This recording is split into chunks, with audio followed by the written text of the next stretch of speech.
साथ मैं हूं विवेक पांडे। बुलेटिन की शुरुआत करते हैं इस समय की बड़ी खबर के साथ, जो कि छतरपुर से मिल रही है। पूर्व सीएम कमलनाथ का एक बयान सामने आया है। हिंदू राष्ट्र के सवाल पर बोले हैं कमलनाथ। कहा कि भारत अपने संविधान के अनुसार चलता है। बाबा साहब अंबेडकर ने संविधान बनाया था। मध्य प्रदेश में जो चुनौतियां हैं उसका सामना हम सब मिलकर करेंगे, ये कहना है प्रदेश के पूर्व सीएम कमलनाथ का।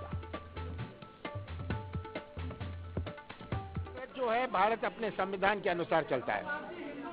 बाबा साहब अंबेडकर ने संविधान बनाया था।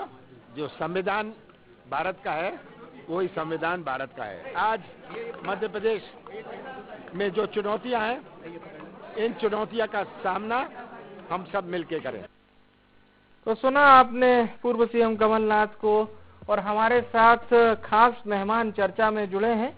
पंकज चतुर्वेदी साहब हमारे साथ जुड़ चुके हैं, भारतीय जनता पार्टी के प्रदेश प्रवक्ता हैं। बहुत स्वागत है चतुर्वेदी साहब आपका। अब कमलनाथ जी का ये बयान, हालांकि आप अच्छे से बता पाएंगे क्योंकि धीरेन्द्र कृष्ण शास्त्री साहब के बारे में तो ये जाना जाता है कि वो देश को हिंदू राष्ट्र बनाना चाहते हैं। हालांकि कमलनाथ जी संविधान का हवाला दे रहे हैं। बहरहाल चतुर्वेदी साहब, देखिए, मुझे लगता है कि कमलनाथ जी और कांग्रेस पार्टी दोनों लोग हमेशा भ्रमित रहते हैं जी। कमलनाथ जी की पार्टी के साथी हैं, जो कमलनाथ जी जिनको साथ नहीं देते, डॉक्टर गोविंद सिंह नेता प्रतिपक्ष हैं, उनके क्या कथन है, यानी बागेश्वर धाम के संत के प्रति जहाँ कमलनाथ जी गए और कमलनाथ जी आज गए, तो क्या वो डॉक्टर गोविंद सिंह जी से कहेंगे कि वो बागेश्वर धाम संत से क्षमा याचना करें, या कमलनाथ जी ये कहेंगे कि डॉक्टर गोविंद सिंह गलत है, वो संतों की जो आलोचना करी वो गलत किया? तो जब उनको भ्रम है तो इसी प्रकार की स्थिति उत्पन्न होती है। अब हिंदू राष्ट्र क्या होता है विवेक जी, समझना पड़ेगा। हिंदू क्या है, यदि यही कांग्रेस के लोगों को पता होता तो फिर ये समस्या ही नहीं आती। उन्होंने हिंदू राष्ट्र को हमेशा धर्म के आधार पर देखा, एक धर्म के चश्मे के आधार पर देखा। जो भारत में है, जो वसुधैव कुटुंबकम की परंपरा, यानी शादी धरा हमारा परिवार, इस भाव को मानता हो, जो प्राणियों में सद्भावनाओं की बात करता हो, जो विश्व के कल्याण की बात करता हो, जो पर्वत नदी नाले पहाड़ पेड़ पौधे सबकी पूजन करता हो, वो हिंदू है। जो सहिष्णु है वो हिंदू है। जो सबको साथ लेकर चलता है वो हिंदू है।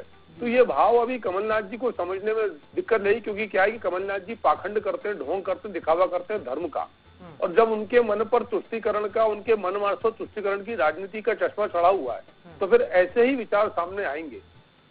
चलिए चतुर्वेदी साहब, जी आपके पास आऊंगा। और चूंकि आप बात कर रहे हैं, हालांकि कांग्रेस कभी राम भक्त कमलनाथ कहती है, कभी हनुमान भक्त कमलनाथ कहती है। मैं लौटूंगा आपके पास। योगेश यादव जी जुड़ चुके हैं, प्रदेश प्रवक्ता हैं कांग्रेस के, आपका भी बहुत स्वागत है। योगेश जी, तो क्या कुछ लोग ये कह रहे हैं कि ये सॉफ्ट हिंदुत्व वाली भी सियासत है? बहरहाल कांग्रेस का और कमलनाथ जी का स्टैंड तो आप ही साफ कर सकते हैं। देखिए, पहली बात तो मैं बता दूं कि सॉफ्ट हिंदुत्व या इस तरीके की कोई राजनीति में इनका कोई मूल्य नहीं होता है। राजनीति का और सेवा का एक अलग चरित्र होता है, धर्म का एक अलग चरित्र होता है, एक अपनी अलग व्याख्या होती है। अब भारतीय जनता पार्टी के लोग धर्म को और राजनीति को गडमट करके धर्म के आधार पर राजनीति करें, तो मैं समझता हूं कि ये धर्म के प्रति एक बहुत बड़ा पाप है, और ये पाप भारतीय जनता पार्टी के लोग कर रहे हैं। अब मैं आपको स्पष्ट कर दूं